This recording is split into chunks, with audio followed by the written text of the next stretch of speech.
마태복음 12장 1절부터 21절 말씀입니다. 그 무렵에 예수께서 안식일에 밀밭 사이로 지나가셨다. 그런데 제자들이 배가 고파서 밀 이삭을 잘라서 먹기 시작하였다. 바리새파 사람이 이것을 보고 예수께 말하였다. 보십시오. 당신의 제자들이 안식일에 해서는 안 되는 일을 하고 있습니다. 예수께서 그들에게 말씀하셨다. 다윗과 그 일행이 굶주렸을 때에 다윗이 어떻게 했는지를 너희는 읽어보지 못하였느냐? 다윗이 하나님의 집에 들어가서 제단에 차려놓은 빵을 먹지 않았느냐? 그것은 오직 제사장들 밖에는 자기도 그 일행도 먹어서는 안 되는 것이었는데 말이다. 또 안식일에 성전에서 제사장들이 안식일을 범해도 그것이 죄가 되지 않는다는 것을 율법책에서 읽어보지 못하였느냐? 내가 너희에게 말한다. 성전보다 더 큰 이가 여기에 있다. 나는 자비를 원하고 제사를 원하지 않는다 하신 말씀이 무슨 뜻인지 알았더라면 너희가 죄 없는 사람들을 정죄하지 않았을 것이다. 인자는 안식일의 주인이다. 예수께서 그곳을 떠나서 그들의 회당에 들어가셨다. 그런데 거기에 한쪽 손이 오그라든 사람이 있었다. 사람들은 예수를 고발하려고 안식일에 병을 고쳐도 괜찮습니까? 하고 예수께 물었다. 예수께서 그들에게 말씀하셨다. 너희 가운데 어떤 사람에게 양 한 마리가 있다고 하자. 그것이 안식일에 구덩이에 빠지면 그것을 잡아 끌어올리지 않을 사람이 어디에 있겠느냐? 사람이 양보다 얼마나 더 귀하냐? 그러므로 안식일에 좋은 일을 하는 것은 괜찮다. 그런 다음에 손이 오그라든 사람에게 말씀하셨다. 내 손을 내밀어라. 그가 손을 내미니 다른 손과 같이 성하게 되었다. 그래서 바리새파 사람들은 밖으로 나가서 예수를 없앨 모의를 하였다. 그러나 예수께서 이 일을 아시고서 거기에서 떠나셨다. 그런데 많은 무리가 예수를 따라왔다. 예수께서는 그들을 모두 고쳐주셨다. 그리고 자기를 세상에 드러내지 말라고 단단히 당부하셨다. 이것은 예언자 이사야를 시켜서 하신 말씀을 이루시려는 것이었다. 보아라, 내가 뽑은 나의 종, 내 마음에 드는 사랑하는 자, 내가 내 영을 그에게 줄 것이니 그는 이방 사람들에게 공의를 선포할 것이다. 그는 다투지도 않고 외치지도 않을 것이다. 거리에서 그의 소리를 들을 사람이 없을 것이다. 정의가 이길 때까지 그는 상한 갈대를 꺾지 않고 꺼져가는 심지를 끄지 않을 것이다. 이방 사람들이 그 이름에 희망을 걸 것이다. 네, 샬롬. 오늘도 말씀 앞에 나오신 여러분을 축복합니다. 여러분, 우리에게는 하나님의 말씀으로 주어진 계명, 즉 율법이 있습니다. 구약시대에는 이 율법을 어길 시 죽음 혹은 그에 합당한 형벌이 예배되어 있었죠. 그렇게 이 율법은 구약시대의 신앙에 있어서 굉장히 중요한 지표가 되었습니다. 신약시대에서도 이 율법을, 이 모세율법을 철저히 지켰던 자들이 있습니다. 네, 바로 바리새인들입니다. 오늘 본문은 바로 이 바리새인들의 율법에 관한 이야기입니다. 그 중에서도 안식일에 지켜야 할 율법에 대한 말씀이죠. 말씀을 한번 봅시다. 1절, 그때로 본문이 시작되고 있습니다.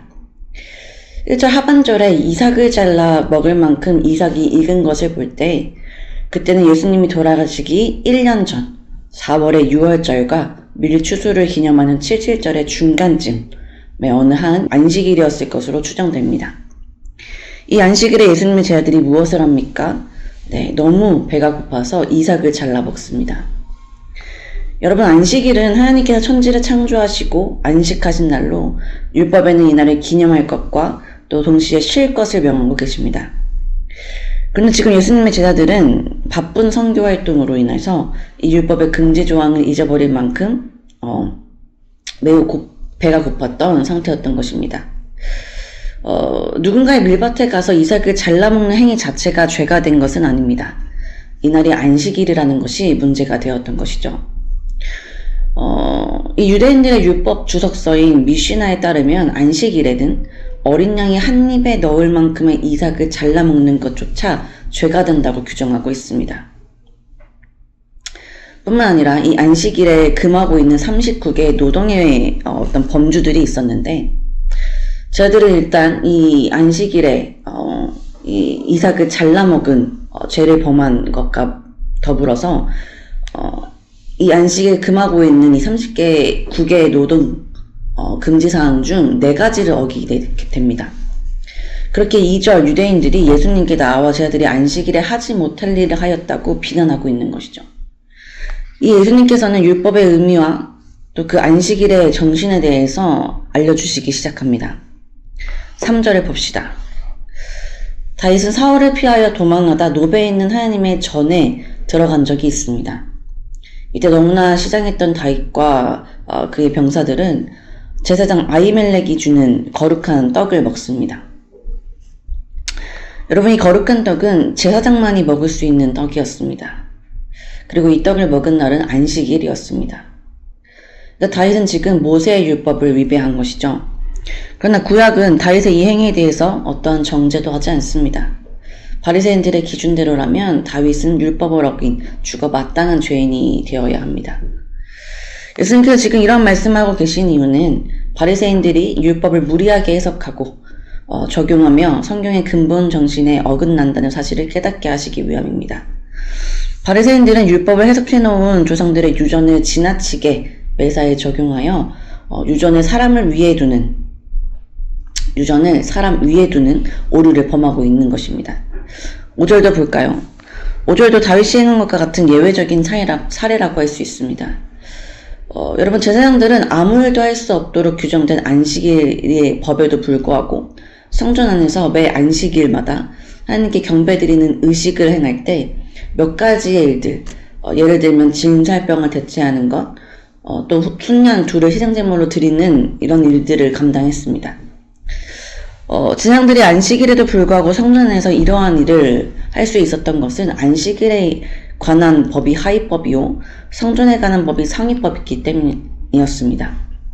그리고 구약은 상위법을 지키기 위해 하위법을 범해도 된다는 사실을 인정하고 있는 것입니다.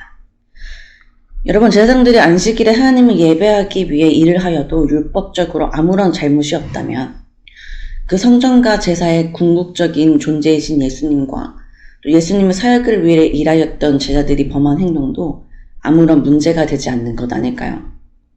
그래서 6절 예수님께서는 이렇게 말씀하십니다. 성전보다 더 큰 이가 여기 있느니라. 성전법이 안식일법 위에 있다고 말씀하고 있는데 그 성전보다 더 큰 이가 예수님이라고 말씀하십니다. 즉 예수님께서는 성전법보다 더 위에 계신 분이라는 것입니다. 그래서 8절 인자는 안식일의 주인이라 말씀하십니다. 여러분, 예수님이 안식일의 주인이신 이유는 예수님께서도 성부 하나님과 더불어 만물을 창조하신 분이시며 안식일을 제정하시고 거룩하게 하시며 쉬게 하신 그 하나님이시기 때문입니다. 그러므로 안식일은 그 안식일을 제정하신 분의 뜻대로 지켜져야 하는 것이 맞겠죠. 안식일은 그 안식일에 우리가 창조주 하나님을 기억하고 그날을 기뻐하는 가운데 하나님이 우리에게 축복을 내리시는 시간입니다. 그렇게 하나님께서는 7절 그 안식일에 사람을 위한 자비를 베풀기 원하셨습니다.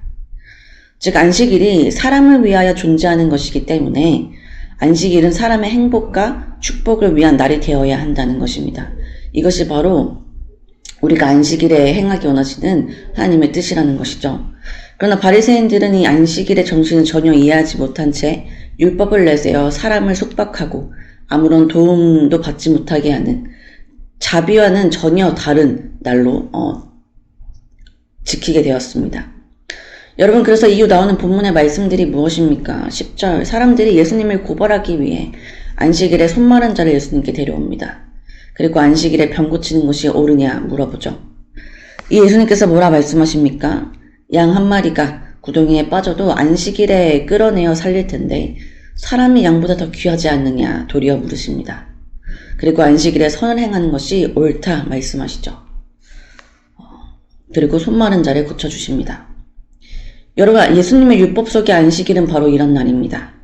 세속적인 일에 대해서는 마땅히 쉬어야겠으나 우리에게 생명을 허락하신 그 하나님의 기쁘신 뜻 아래서 모든 사람에게 자비가 베풀어지고 기적이 일어나고 기쁨이 넘치는 날, 즉 사람들로 하여금 하나님의 살아계심을 깨닫게 하고 영광을 돌리며 생명의 축복을 만끽하는 날이 바로 안식일인 것입니다. 그렇다면 우리에게 안식일은 더 이상 율법적으로 무언가를 하면 안 되는 날, 조금만 무엇이라도 율법을 어겨 정죄를 당하고 불편을 겪는 어려운 날이 아니라 주 안에서 고침을 받고 배불리 먹으며 자비를 경험하는 가장 자유한 날이 되어야 할 것입니다. 이 사실을 바리새인들이 깨달았다면 바리새인들 역시 자신들이 세운 율법에서 자유를 누렸을 텐데 14절 이들은 오히려 예수님을 어떻게 죽일까 의논합니다. 이들의 반응이 왜 이렇습니까? 여전히 자신들이 믿고 있는 율법, 자신들이 만들어 놓은 율법의 여러 하위 조항들이 이들의 삶에 가장 우선되었기 때문입니다. 그 율법을 철저히 지키는 것만이 구원이요, 또 그렇게 살아온 자들만이 의롭다 여김을 받는다고 믿고 있었던 것이죠. 여러분, 바리새인들은 자신들의 이런 신념 때문에 자신들 앞에 계신 예수님을 보지 못했습니다.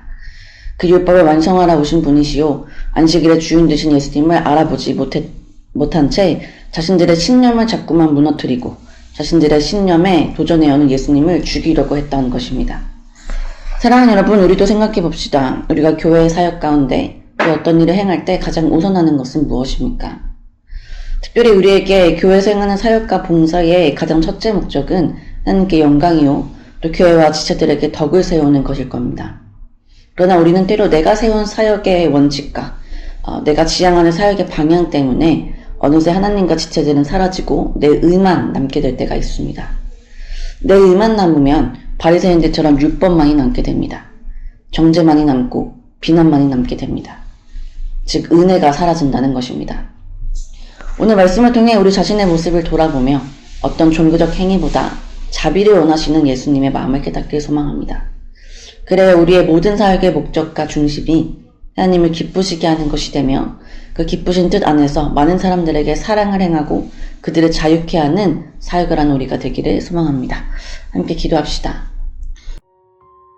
하나님께서 복 주시며 안식하라 하신 안식일은 어떠한 날입니까? 바리새인들은 그 안식일에 쉬라 하신 말씀을 따라 그 어떠한 일도 하지 않는 것이 안식일이라 여겼습니다. 그래서 누군가를 돕고 자비를 베푸는 그 어떠한 일도 하지 않았고 일을 하는 사람들을 정죄하며 비난하였습니다. 하나님, 이들이 지키는 안식일에는 어떠한 자유도 기쁨도 없으며 오직 자신의 의만 있음을 보게 됩니다. 그러나 안식일의 주인 되신 예수님께서 오심으로 안식일이 우리에게 얼마나 자유한 날이며 기쁜 날이며 장비가 충만한 날인지를 깨닫습니다. 주님, 우리의 사역 가운데에도 우리가 바리새인들처럼 말씀을 근거해 정해놓은 규칙과 원칙들이 있습니다. 때로 그런 규칙과 원칙들에 매여 우리의 마음도 또 함께 사역하는 지체들의 마음도 어려워질 때가 있습니다. 주님, 그때마다 우리가 예수 그리스도를 생각하며 다시 우리가 행하는 일의 목적을 바로 세우게 하시고 우리의 의를 내려놓고 무슨 일을 하든지 주께 영광이 되며 우리 안에 예수 그리스도의 사랑과 자비, 기쁨이 넘치게 하여 주옵소서. 오늘 하루 말씀을 붙잡고 각자의 삶으로 나아갑니다. 허락하신 그곳에서 하나님의 말씀을 생각나게 하사 우리의 의나 우리의 고집, 우리의 원칙이 아니요 오직 예수님의 뜻대로 사는 하루 되게 하여 주옵소서. 감사합니다. 창조주 되시며 안식일의 주인 되신 예수 그리스도의 이름으로 기도드립니다. 아멘.